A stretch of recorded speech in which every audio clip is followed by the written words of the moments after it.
Selamat sejahtera, Wanakum Tachahau. Saya Suman Sivam kembali lagi dari channel kita Rakyat Malaysia. Hari ini saya kembali dengan satu topik yang berkaitan dengan PRU 15 dan yang berlandaskan perlembagaan persekutuan dan berlandaskan negara demokrasi. Ya, baru-baru ini kita digambarkan, kita diberitahu PRU 15 tidak lama lagi akan dijalankan dan semua rakyat akan hadapi mengikut perlembagaan persekutuan, iaitu undang-undang tertinggi negara. Di situasi PRU ini pelbagai unsur kita dapat lihat ya di media sosial, unsur seperti politik kepentingan, unsur menghasut, unsur lakonan dan pelbagai ya dijalankan oleh pemimpin-pemimpin tertentu. Dan tahun ini PRU 15 ini adalah satu cabaran yang besar kepada negara kita. Ya, di situ saya bukan ingin berpolitik di sini sebagai rakyat yang melayakkan diri untuk mengundi mengikut perlembagaan. Rakyat boleh menilai, sebab di sini saya selalu menyatakan kuasa di sini bukan kerajaan sahaja. Kuasa memilih diberikan 100% kepada rakyat dan masyarakat mengikut perlembagaan persekutuan seperti yang kita tahu. Ya, di sini kita kena tahu kita sebenarnya adalah pemilih negara, ya, pemilih kerajaan untuk negara. Ya, di sini jangan kita salah pilih. Sebelum ini pun kita pilih.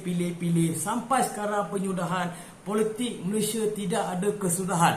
Masyarakat makin lama makin susah, makin lama makin bercelaru mengikut politik kepentingan masing-masing. Di sana mengutuk di sini mengutuk di sana. Masalah tidak selesai. Di sini sebagai rakyat kita mahu tahu apa yang dia boleh bagi. Dan kita tidak mahu apa yang dia nak daripada kita. Sebab dia bekerja untuk kita, bukan kita bekerja dengan dia. Dia berjanji mahu bekerja untuk masyarakat, mahu membantu masyarakat. Lepas tu mereka menabur janji sekian, tetapi tidak dapat ditepati. Apa lagi yang dia orang mahu daripada rakyat? Kita tidak tahu. Dia orang membeli kepercayaan rakyat, menipu, merompak kepercayaan rakyat untuk kepentingan mereka sendiri. Di situ kita kena lihat ya sebagai pengundi, sebagai masyarakat yang boleh berfikir, ya, yang mempunyai akal fikiran yang panjang untuk penentuan kerajaan. Ya, kita di sini bukan nak mengutuk mana-mana kerajaan, mana-mana parti. Di sini kita mahu satu pemimpin yang berintegriti dan satu pemimpin yang boleh bekerja untuk rakyat, bukan pemimpin yang pandai berdebat sahaja. Ya, kita tidak mahu sebab mereka mempunyai kuasa pun mereka tidak boleh laksanakan. Ya, setiap 5 tahun sekali ada PRU, masa tu baru nak bercakap dan berdebat inilah itulah.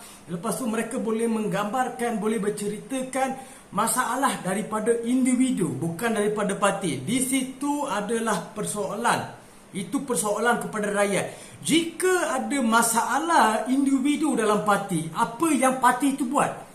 Ya, apakah yang rakyat perlu buat untuk individu tersebut? Bagi cadangan, bagi cara untuk rakyat bertindak. Kalau dikatakan banduan, banduan tetap banduan. Tidak ada special untuk banduan walaupun dia SPM, walaupun dia menteri yang berkaliber, tetapi dah ada unsur dalam mahkamah atas kesalahannya, kita tidak perlu menyokong. Jangan taksub dengan pemimpin. Kepada rakyat, kepada masyarakat, jangan taksub kepada pemimpin yang bekerja untuk kita. Sebab kita bayar gaji untuk mereka bekerja untuk kita. Sebab itu janji mereka. Bukan kita pilih dia. Dia mahu cari kita untuk dia dipilihkan. Itu adalah tanggungjawab dia. Ya, kita memilih mengikut kriteria dia. Apa yang dia boleh bantu masyarakat, apa yang dia pernah jalankan. Bukan pemimpin jadi perasuah, pemimpin yang tidak boleh membangunkan negara. Tidak mahu. Sebab dalam politik Malaysia ini, dalam 5 tahun ini perubahannya amat besar. Saya tidak tahu adakah pemimpin mengikut landasan-landasan yang ditetapkan dalam perlembagaan persekutuan. Sebab sebelum ini tidak ada masalah sebegini. Tukar je, berubah je kerajaan, pecahnya kerusi, adanya orang lempak bati, berubahlah kerajaan di sini. Itu yang rakyat tidak mahu. Saya pun ragu-ragu, adakah lepas PRU 15 ini kerajaan yang akan menang ini kukuh dalam parti mereka dan kukuh untuk menjadi kerajaan Malaysia. Di situ jadi persoalan. Bolehkah mereka merangkumi keseluruhan undi rakyat Malaysia untuk bekerja untuk masyarakat? Bolehkah perkara ini diwujudkan seperti yang kita lihat dulu? Bila kita lihat parti-parti politik tidak guna, sebab parti ini ada yang menyatakan jumpa Barisan Nasional, undi Barisan Nasional. Jumpa PH tak ada rasuah. Di sini bukan itu masalahnya. Rakyat Malaysia memerlukan satu kerajaan kukuh untuk ekonomi, untuk sosial ekonomi rakyat. Di sini bila tak ada kerajaan yang kukuh ataupun mempunyai kerajaan pintu belakang, rakyat sendiri tidak yakin terhadap kerajaan ini. Dan di sini yang akan datang PRU 15 ini, kerajaan yang akan membentuk kerajaan baru perlu berfikir untuk kepentingan rakyat, bukan kepentingan parti dan bukan untuk kepentingan sendiri. Sebelum ini pun kita lihat bercelarunya, berkalang kabutnya politik negara Malaysia mengakibatkan ekonomi, pelaburan, culture kita punya sosial. Dan hari ini kita dapat lihat di negara demokrasi ini, rasuah sudah jadi satu budaya. Untuk mengelakkan perkara rasuah ini, apa yang akan dibuat oleh kerajaan akan datang? Apakah perubahan? Bila kita undi untuk perubahan yang akan datang, tidak ada perubahannya di sini. Tidak ada perubahan langsung. Setiap kali datangnya orang baru, pemimpin-pemimpin akan taburkan janji untuk rasuah segini begini, tetapi tidak ada dibuatnya sama sekali.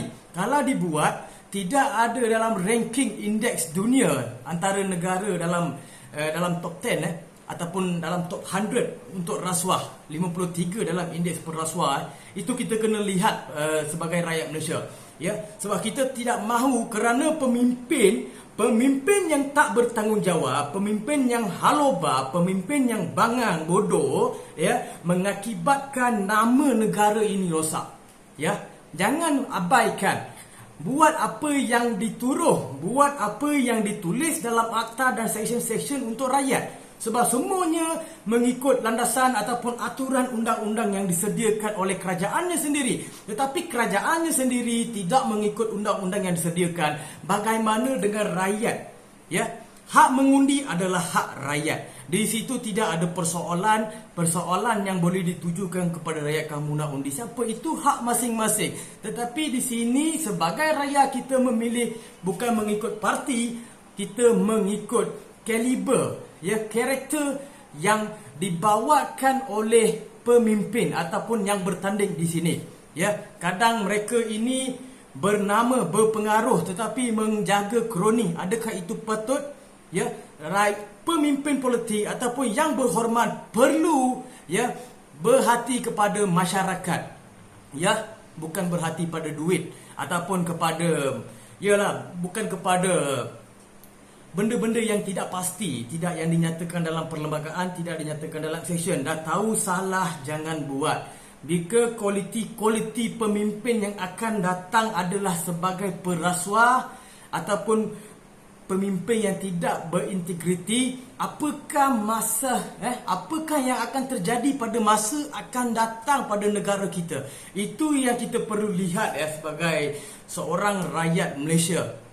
Jangan abaikan hak kita, jangan memilih orang politik yang berlakon. 22 bulan kita dah lihat di situ.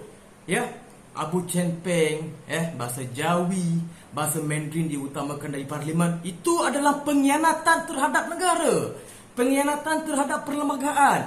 Begini juga yang hari ini jadi. Buat sesuka hati, itu adalah pengkhianatan kepada Perlembagaan dan Agung Malaysia. Jangan buat pengkhianatan seperti begini.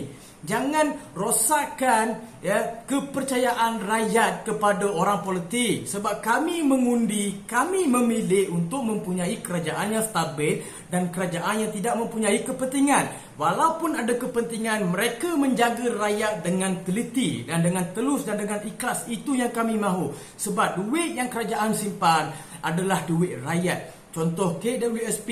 pelbagai undang-undang dicipta untuk KWSP untuk melabur, tetapi duitnya daripada siapa? Rakyat. Ya, bila rakyat yang mempunyai kuasa duit di negara demokrasi ini, dan kebajikan rakyat pun perlu dijaga dengan teliti dan dengan cekap. Jangan main-main di sini.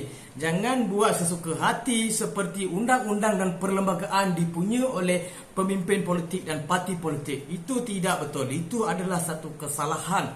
Ya, sekian, terima kasih.